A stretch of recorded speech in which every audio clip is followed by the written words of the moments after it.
qua. È rimasto e rimarrà questo video l'ultimo segnale di Quirin Kunert in vita. Una scena agghiacciante già di suo, che acquista un incredibile valore simbolico se si pensa che da lì a pochi minuti il tedesco, trapiantato in Friuli, sarebbe andato incontro alla morte.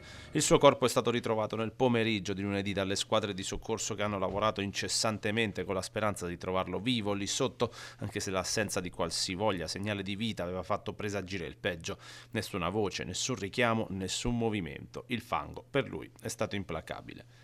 Una tragedia veramente terribile, anche perché Quirin è morto cercando di salvare questa signora anziana ed era una grande nuova risorsa del nostro borgo, perché aveva da poco riaperto questo negozio di ortofrutta. Ecco, Alessandro, se riesci, il negozio è proprio qui di fronte a noi.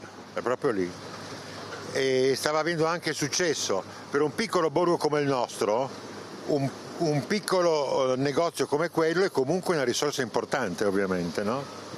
E quindi siamo veramente tutti affranti e siamo tutti molto vicini a Jessica, che è la sua compagna e che fortunatamente ce l'ha fatta a salvarsi. Le residue minime speranze si sono infine spente nella tarda serata di lunedì, quando anche l'83enne Guerrina Scoccaia è stata ritrovata senza vita sotto le macerie.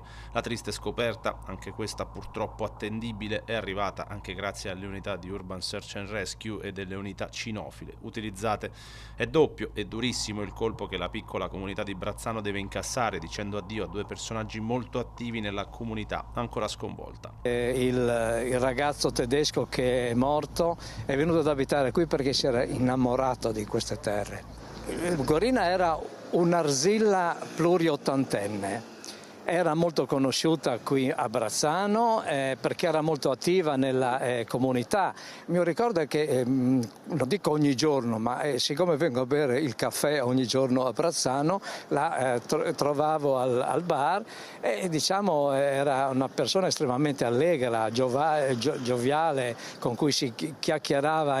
Quindi è un grande dispiacere aver saputo proprio che sia toccato a lei. Il giorno dopo questo doppio dramma fa piombare la frazione di Cormons in un raggelante silenzio acuito da una situazione post-apocalittica provocata dall'enorme ondata di maltempo che ha provocato la frana a terra di parte del colle di San Giorgio, incuneatosi in una sorta di fiume di fango che ha travolto inesorabilmente le abitazioni colpite. Eppure, nonostante si percepisse pericolo così imminente, non ci ha pensato su due volte Quirin ad aiutare gli altri prima di mettere in salvo se stesso, dopo aver messo al sicuro la sua compagna di vita Jessica.